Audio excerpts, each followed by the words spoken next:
नमस्कार दोस्तों, मैं एमडी इरफान और आप देख रहे हैं गहराई तक 24।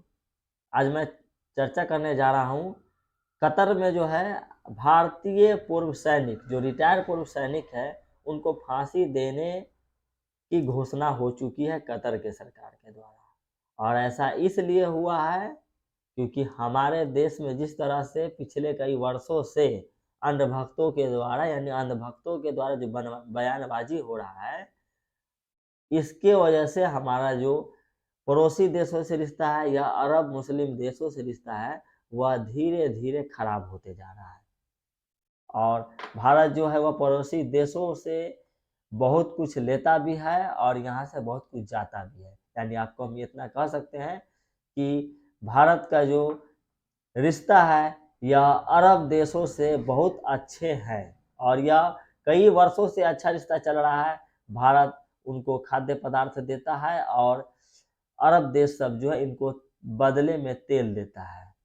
लेकिन यह धीरे धीरे अब रिश्ता बिगड़ते जा रहा है, सिर्फ और सिर्फ यहाँ के उल्टे सीधे बयानबाजी की वजह से, यहाँ के नेता की वजह से, सांसदों की वजह से, अंधभक्तों की वजह से। और जिसका ये असर अभी दिख रहा है कतर के फैसला से। कतर में जो है वह भारत के 8 पूर्व रिटायर सैनिक जो है जिनको फांसी की सजा सुनाई गई है। क्योंकि अभी इजराइल और फिलिस्तीन जो युद्ध हो रहा है इसमें भारत के तरफ से जो पहले प्रतिक्रिया दी गई थी प्रधानमंत्री की तरफ से कि मैं इजराइल के सपोर्ट में हूँ, लेकिन भारत के विदेश मंत्री जिन्होंने कहा कि मैं फिलिस्तीन के स्वतंत्रता के लिए मैं उनके पक्ष में बात करता हूँ। तो कुछ ऐसे ही बात जैसे निपुण शर्मा के द्वारा दिया गया था पैगंबर मोहम्मद साहब के ऊपर, तो इसके वजह से भी हमारे देश के जो है रिश्ता अरब मुल्कों से खराब हो गया। ईरान से अच्छा रिश्ता था, इराक से अच्छा रिश्ता था, अफगानिस्तान से रिश्ता था, यानी अरब के लगभग 57 मुस्लिम देशों से रिश्ता भारत का वर्षों से रहा है। लेकिन ये धीरे धीरे रिश्ता खराब कर रहा है सिर्फ अंधभक्तों की वजह से। और अब देखना यह है कि क्या भारतीय जो पूर्व रिटायर सैनिक कतर में है, क्या भारत सरकार उनको बचा पाएगी या नहीं बचा पाएगी।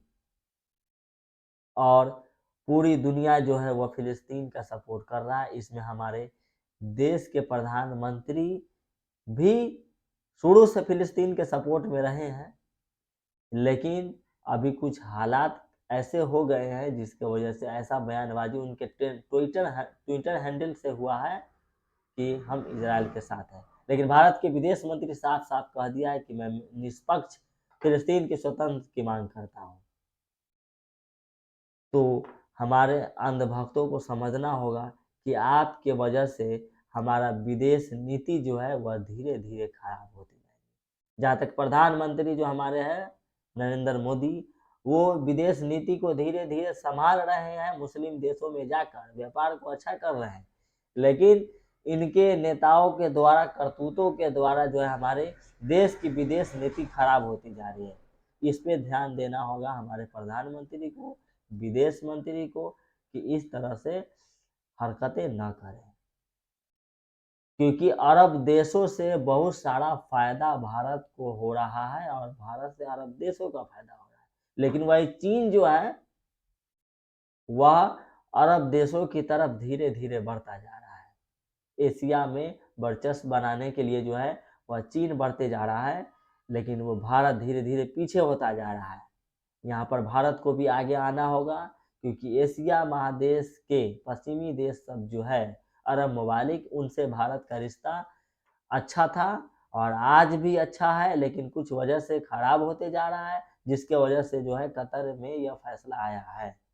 तो फिर से यह रिश्ता सुधारना चाहिए, नहीं तो चीन सोच रहा है कि किस तरह हम एशिया महादेश में जो है अपना वर्चस्व बनाए और मेरा जो व्यापार है वह अरब देशों से होता रहे। और चीन का व्यापार जो है वह अरब देशों से जैसे ही होगा, समझिए कि पूरे एशिया महादेश में रूस और चाइना का दबदबा कायम हो जाएगा और भारत उसमें पीछे हटता हुआ दिखता नजर आएगा।